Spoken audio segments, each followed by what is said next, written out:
बिहार की राजनीति में इस वक्त शर्मिंदगी और बेबसी का ऐसा खेल चल रहा है जिसे देखकर आप भी कहेंगे कि सत्ता के लिए क्या क्या करना पड़ता है। जो कांग्रेस और आरजेडी कल तक ओवैसी और मायावती को बीजेपी की बी टीम बताकर गाली देते थे, आज वही उनके दरवाजे पर नाक रगड़ रहे हैं। जी हां, राज्यसभा की एक सीट के लिए बिहार का तथाकथित महागठबंधन अब ओवैसी के सामने गिड़गिड़ा रहा है, हाथ फैलाकर समर्थन की भीख मांग रहा है। कोई हमको सपोर्ट नहीं कर सकता क्या? कोई हमको सपोर्ट नहीं कर सकता क्या? हार की कड़वाहट ऐसी है कि अपनी विचारधारा को ताक पर रखकर ये लोग अब उन दलों के आगे झुकने के लिए तैयार हैं जिन्हें इन्होंने सियासत से मिटाने की कोई कसर नहीं छोड़ी थी। इस वीडियो में हम महागठबंधन के उस दोहरे रवैये पर बात करेंगे जो कुर्सी के लिए किसी भी हद तक गिर सकता है। जी हाँ, कोई हमको सपोर्ट नहीं कर सकता क्या? कोई हमको सपोर्ट नहीं कर सकता क्या? बिहार में 5 राज्यसभा सीटों का चुनाव होना है, उनका ऐलान हो चुका है और सियासी गलियारों में हलचल तेज है। लेकिन सबसे ज्यादा बेचैनी महागठबंधन के खेमे में है। 243 सदस्यों वाली विधानसभा में राज्यसभा की एक सीट जीतने के लिए जो जादुई आंकड़ा चाहिए, महागठबंधन उससे काफी दूर है। आरजेडी, कांग्रेस और लेफ्ट पार्टियों के पास कुल मिलाकर केवल 35 विधायक बचे हैं। जीत के लिए उन्हें कम से कम 6 और वोटों की जरूरत है।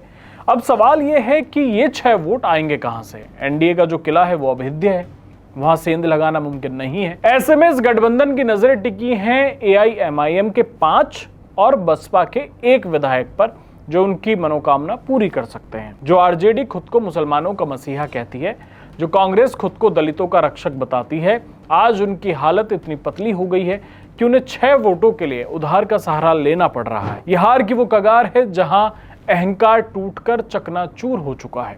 आपको याद होगा कि पिछले चुनावों में जब ओवैसी की पार्टी ने बिहार में अच्छा प्रदर्शन किया, तब कांग्रेस और आरजेडी के नेताओं ने कहा था कि ओवैसी तो बीजेपी के एजेंट हैं, ये तो वोटों का ध्रुवीकरण करने आए हैं। मायावती को भी इन लोगों ने कभी सम्मान नहीं दिया।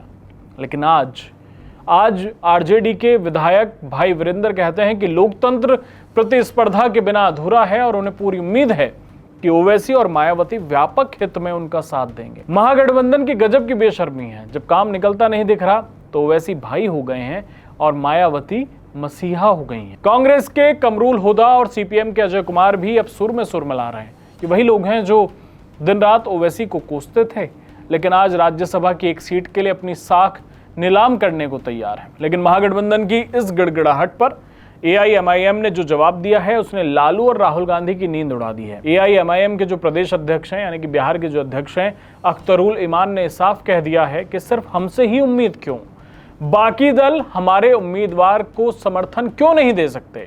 ये सीधा और करारा तमाचा है उन लोगों के मुंह पर जो ओवैसी को सिर्फ इस्तेमाल करके फेंकने की सोच रहे थे। अख्तरुल इमान के इस बयान से साफ संकेत मिल रहे हैं कि एआईएमआईएम इस बार अपना खुद का उम्मीदवार उतार सकती है और अगर ओवैसी ने अपना कैंडिडेट खड़ा कर दिया तो महागठबंधन का एक सीट पर भी जीतना मुश्किल है। अख्तरुल इमान ने आईना दिखा दिया है कि आप हमें गाली भी देंगे और जरूरत पड़ने पर हमारे पैर भी पकड़ेंगे, यह अब और नहीं चलेगा। महागठबंधन को यह समझ लेना चाहिए कि मुसलमान और दलित अब उनके बंधुआ मजदूर नहीं है। तो कुल मिलाकर बात यह है कि बिहार की जमीन से कांग्रेस और आरजेडी का जनाधार खिसक चुका है। खुद को किंग मेकर समझने वाले आज याचक बन गए हैं, एक एक वोट के लिए दर दर की ठोकरें खा रहे हैं। ये नेता क्या खाक बिहार का भला करेंगे जो इनकी स्थिति हो चुकी है। जो गठबंधन बिना किसी आधिकारिक समझौते के सिर्फ स्वार्थ के लिए दूसरों से समर्थन की उम्मीद कर रहा है, उसकी नीयत और नीति दोनों पर सवाल उठना लाजमी है। तो क्या ओवैसी और मायावती इन लोगों को माफ करेंगे? आप क्या सोचते हैं, क्या ओवैसी को इन अवसरवादियों का साथ देना चाहिए या वो दे पाएंगे? कमेंट बॉक्स में जरूर बताइए। और अगर वीडियो पसंद आया हो तो इसे शेयर करिए ताकि इन दोहरे मापदंडों वाली पार्टियों का असली चेहरा सबके सामने आए। जय हिंद।